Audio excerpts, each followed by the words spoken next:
Hey, what's going on, y'all? Today we're going to be doing a digital forensics challenge covering memory analysis of a Linux machine. The reason why I wanted to do this walkthrough is because this past spring semester we did a national cyber league competition at my school. And part of the competition there was a digital forensics challenge that had a memory analysis portion from a Linux machine. And at the time, I wasn't very well experienced with volatility, so I had issues trying to figure out how to get it going. So I'm doing this challenge to share with y'all so y'all know how to import Linux profiles and use volatility with Linux. So without further ado, here's the challenge, all right? What is the current version of CentOS installed on the machine? As you can see, I already went ahead and extracted our memory dump as well as we have the computer's profile, right, which is CentOS 7.3.10.1062. So to solve this question, we can easily just go to Google and do a quick search on CentOS, do wiki and versions. We can click on this first one, do a quick find for 7.3. And here we see the kernel version is 3.10.1062, which is the one that we need. The rail base is 7.7. And here's the CentOS version. So this is going to be our first answer. So 7.7.1908. Now we can actually get into using volatility. So the first thing that we need to do, right, because volatility uses profiles. And what profiles are essentially just a way for volatility to be able to read the memory information correctly, right? So you tell it what kind of machine it's looking at. That way it knows how to access memory and navigate, right? And as you can see, by default, there are a good number of Windows profiles available to us. However, we don't have anything with Linux.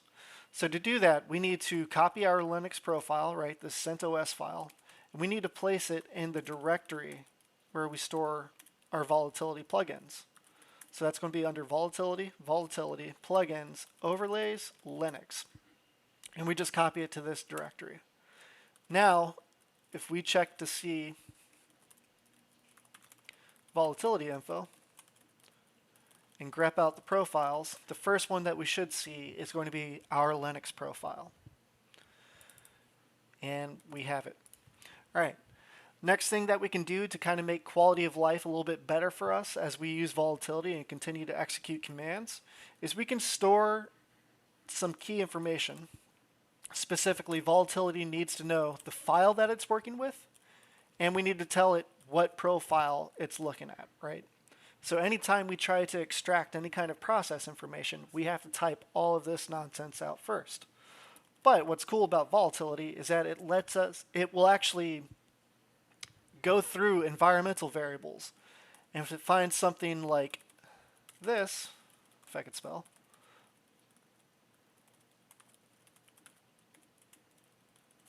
if it finds something like this, then we don't have to actually specify that profile, right? It's just going to pull it from the machine's environment, or the shell's environment, rather. And we can do the same with the location of the memory dump that we have.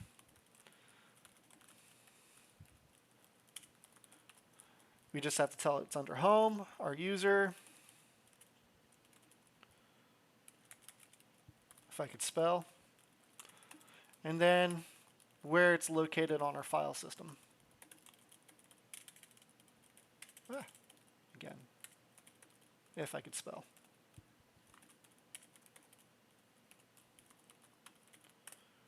There we go. Now we can actually go ahead and start using volatility. We don't have to worry about those extra arguments anymore. And let's go ahead and dig into the bash history of this image.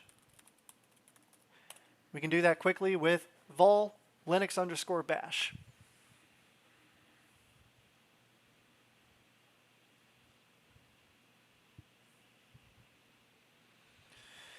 And here the first thing that catches my eye is this base64 encoding. And this is probably the message that it was talking about. So we can go ahead and quickly decode that with base64. And we get our first, or second flag rather. I consider this the first flag. This is the first real flag, right? All right, what is the process ID of the suspicious process? So to determine to get the list of processes, we can use a Linux command called psaux, and that's going to list every running process on the machine. And you're going to see a lot of them pop up, and a lot of those immediate processes, all of these with the user ID of 1000 and group ID of 1000, these are just normal system functions, right? The ones that we want to concern ourselves with are these last few right here. And we can instantly see our suspicious process. Here we have a netcat listening on port 12345, looking for IP version 4 connections. And when you connect to it, when you connect to that port, you get a bash session on the machine, right? So this is a backdoor essentially. So that's going to be our suspicious process ID. And the attacker downloaded a backdoor to gain persistence. What is the hidden message? For this, we can go back to the bash shell. Or bash history, rather. Sorry. We should be able to see if anything was downloaded. Here we see a git clone for a backup program. And this was probably just to take an image of the computer itself. So I'm not concerned with that. What I am concerned with is this. So we can go ahead and copy this link and see what this is all about. Open up the script.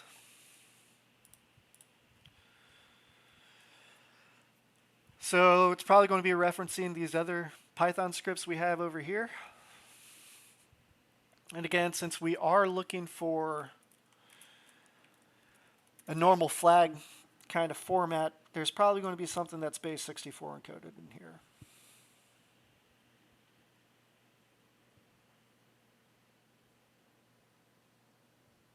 Which I'm not seeing anything, but I am seeing the program reference snapshot pi and compare.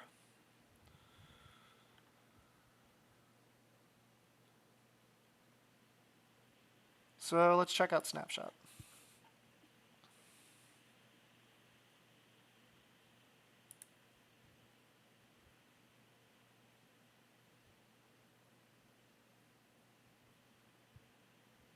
Still not really seeing anything.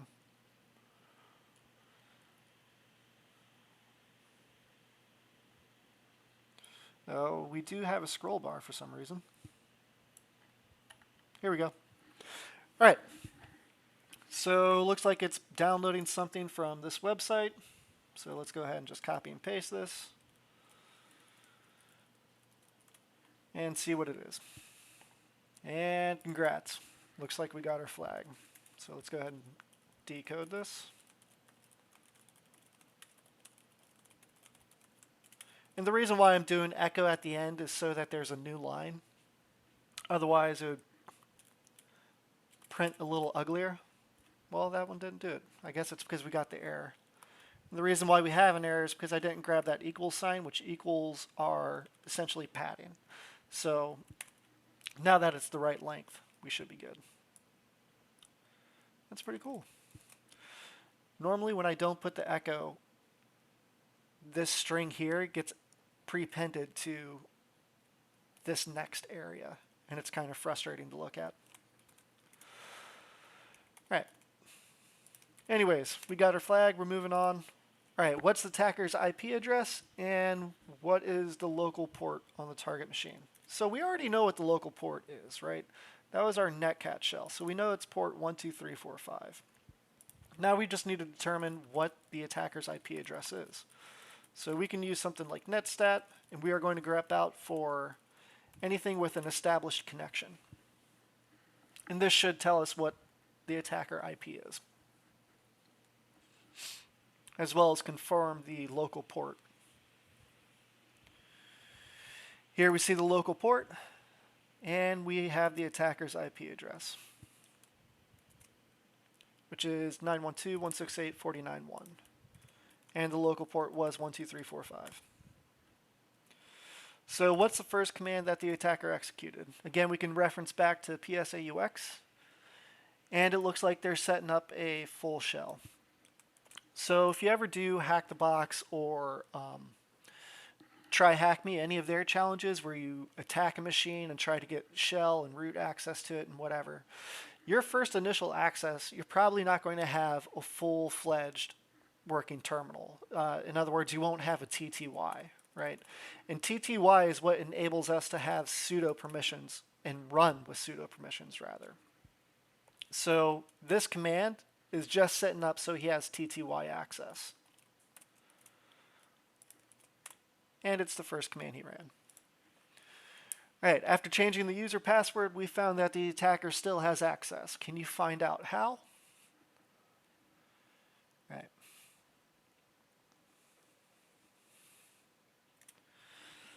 So let's go back to process list. And we only care about netcat and anything that comes after it.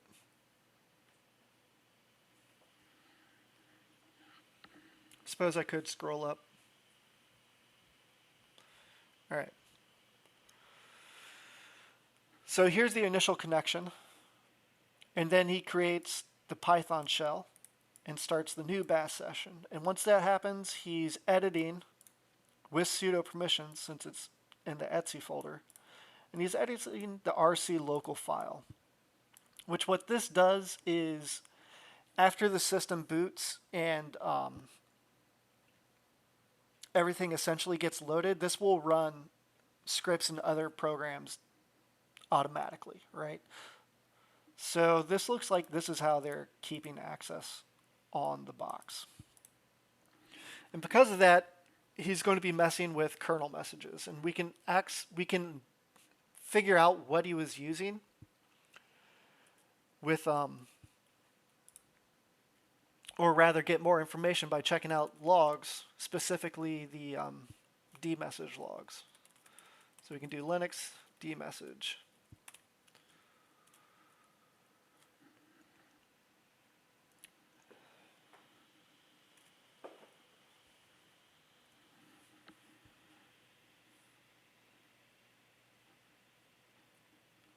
And there's a lot of stuff.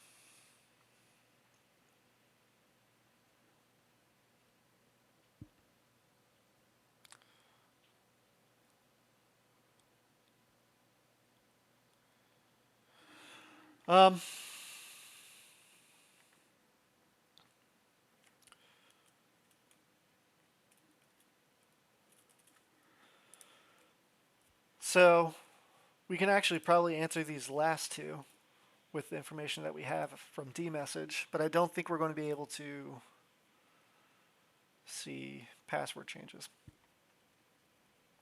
because we need to see the contents of the RC local file to figure that out, I think. So let's see if we can answer these last two. What is the name of the rootkit? And the rootkit uses CRC encryption, which is just like a checksum kind of a thing, CRC65. So we can do dmessage again, and we can just grep for CRC65 and see if we get anything.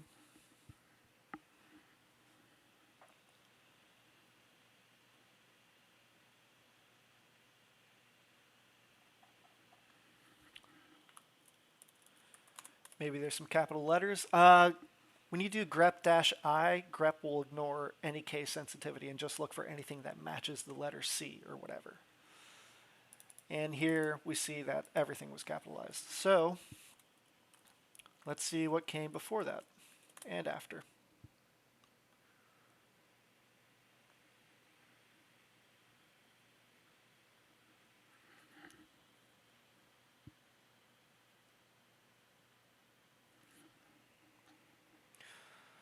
So these are just a bunch of modules, right? What's interesting is this one failed earlier.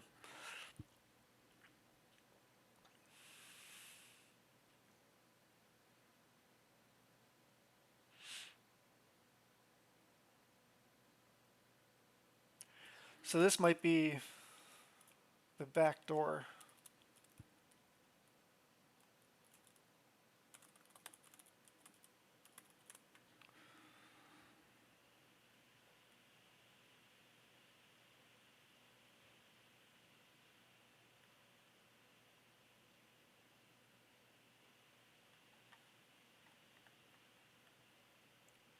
all those images for whatever.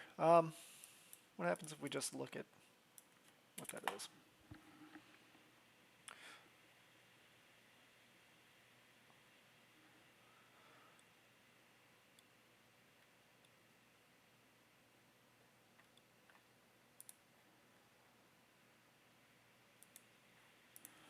We're just going to submit it and see what happens.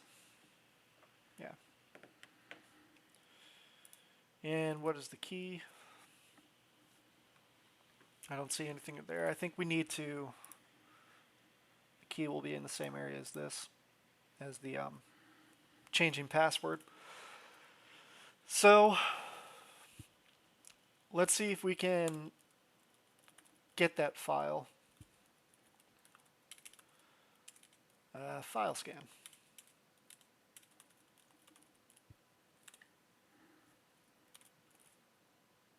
That errored. Is it file scan?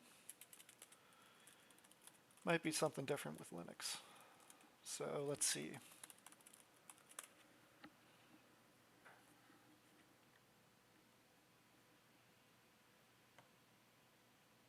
Enumerate files. That's what it is. So vol Linux enumerate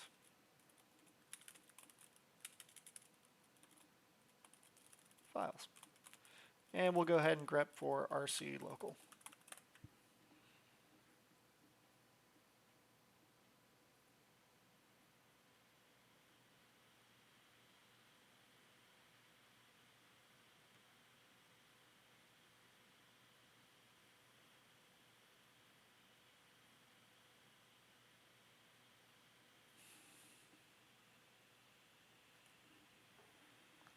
Just in case, if that doesn't work, maybe we can find something else that will.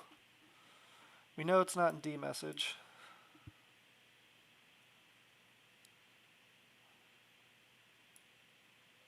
Modules, maybe? No. That won't tell us the contents of it. Dump map.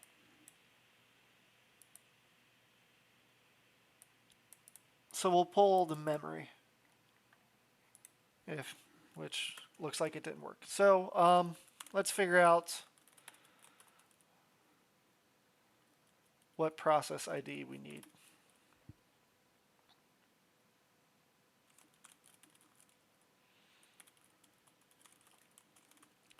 Because I think with the PID we should be able to pull the content that we need, that we're looking for.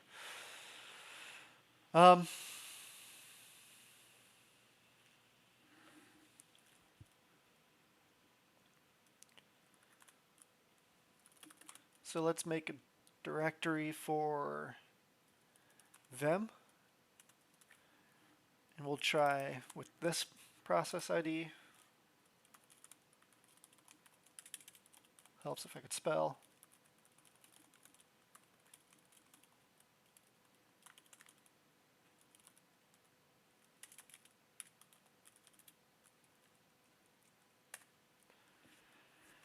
And just to make sure because this should give us the file as well too, right?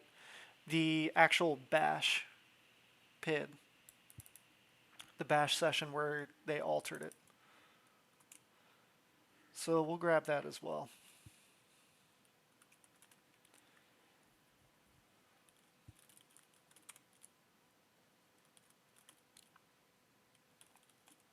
We'll just call it PID, right?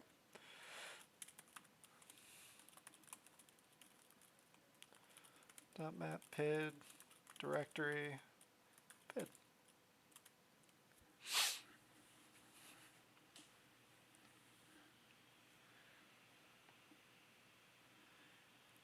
And to make our investigation process a little bit easier, we're just going to go ahead and concatenate all those VMA files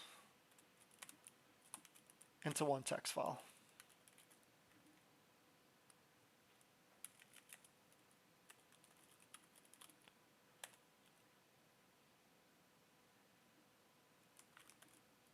Helps if I have an S. Right. And then we need to do the same thing with the vim.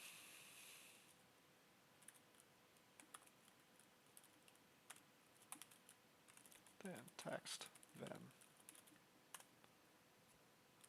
All right. So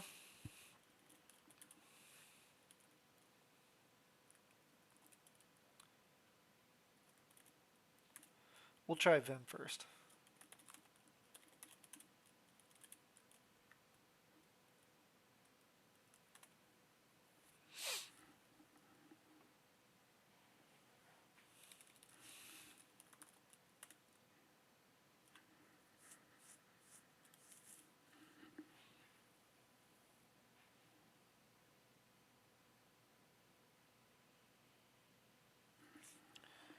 And it looks like we found our password. At least this is how they kept persistence. It's by adding SSH keys, it looks like. And this just looks like it's base 64.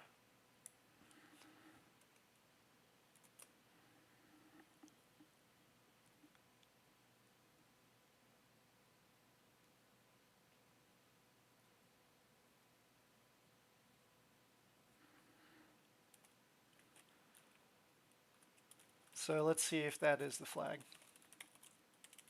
Basey. And it was. Another way that we could have probably gotten to the answer faster, instead of catting everything out in that file, since we know is messing with user passwords, that's why once the file printed out, I search for home. I was looking for anything in the home directory. So we could have also just done something like this. That way we wouldn't have to worry about all that information, right? Here we go. There's the flag, right? So just another way. This is a little bit cleaner, I think, but the first way worked just as well too. So now we need to figure out what the encryption key was. So let's see if that's in there.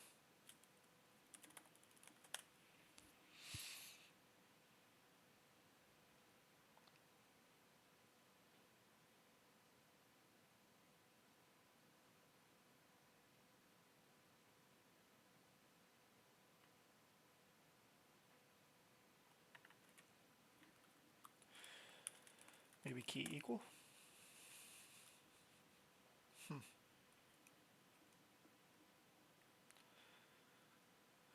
This is probably where we need to check the other dump that we have.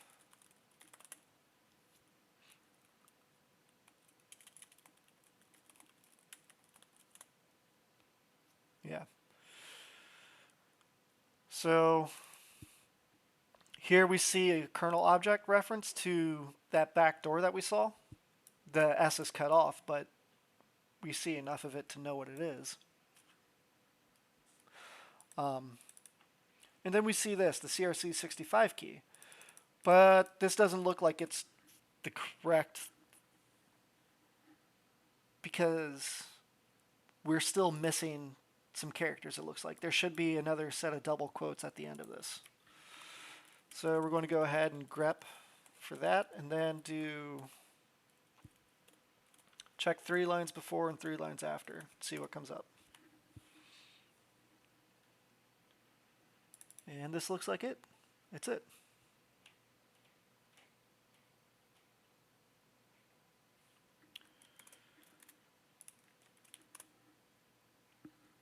And that's it. That's how you go through and use volatility to analyze a Linux memory dump.